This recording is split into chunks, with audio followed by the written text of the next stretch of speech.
Hey there, fellow curious minds. Welcome back to Story Behind the Things, the place where we uncover the hidden stories behind everyday wonders that shape our world. Next time you're on a flight, watch carefully. As soon as the plane starts taxiing or reaches cruising altitude and the crew sits down, something peculiar happens. Flight attendants quietly slip their hands under their thighs and sit on them. It's not for warmth. It's not nervousness.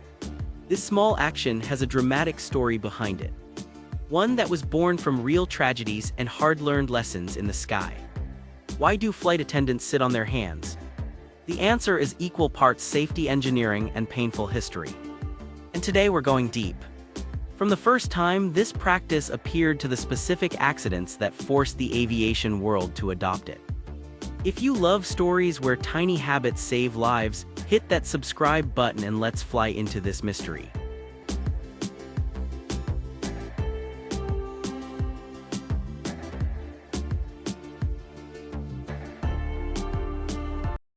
It looks so simple, almost funny when you first notice it.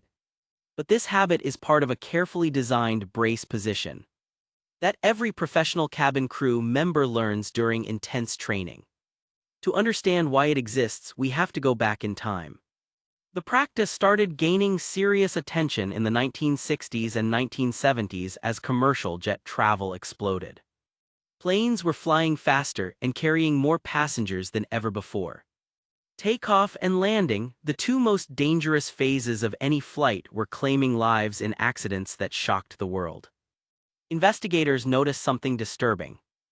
In many survivable crashes or severe turbulence events, cabin crew were getting injured by their own flailing arms or by accidentally hitting critical controls and emergency equipment.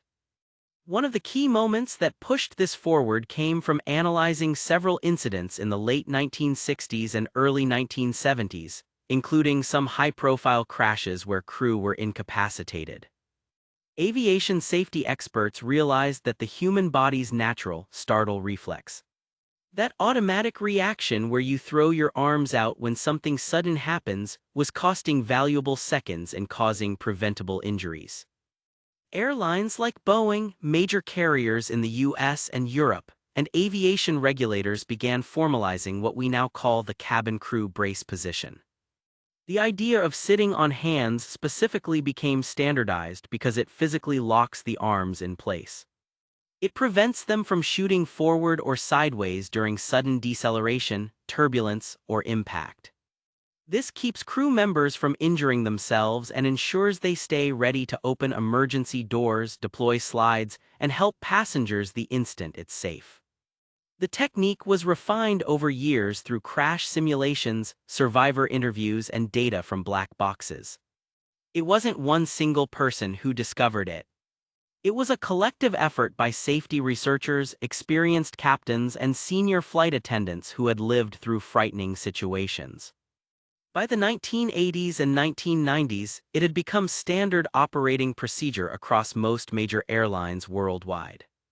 But here's what makes it even more interesting. This position does multiple jobs at once. It reduces the chance of broken arms or wrists. It keeps hands warm and ready for dexterity, important when you need to handle medical kits or heavy doors after sitting in air-conditioned cabins.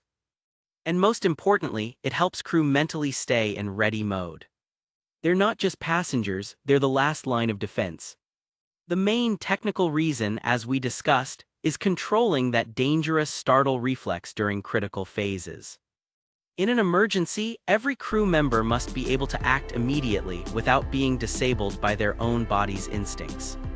This tiny habit is a perfect example of how aviation turns painful lessons into life-saving routines. The same industry that once lost people to preventable mistakes now protects millions every single day through details like this. So the next time you see a flight attendant sitting on their hands, smile quietly. You're looking at decades of hard-won wisdom in action. But now the curiosity gets even deeper. With new ultramodern aircraft, AI monitoring systems, and different cabin designs, will this practice evolve or disappear? Some airlines are already testing smart restraint systems. What do you think the future of crew safety positions will look like? Have you ever noticed this on your flights? Drop your stories and thoughts in the comments. If this video made air travel feel even safer and more fascinating, do me a huge favor and subscribe to Story Behind the Things. Hit like if you learned something new, share with your travel buddies, and tell me what other airplane mystery we should uncover next. Thanks for flying along with me today. I'll see you in the next episode where we uncover another hidden story behind the things we see every day. Stay curious.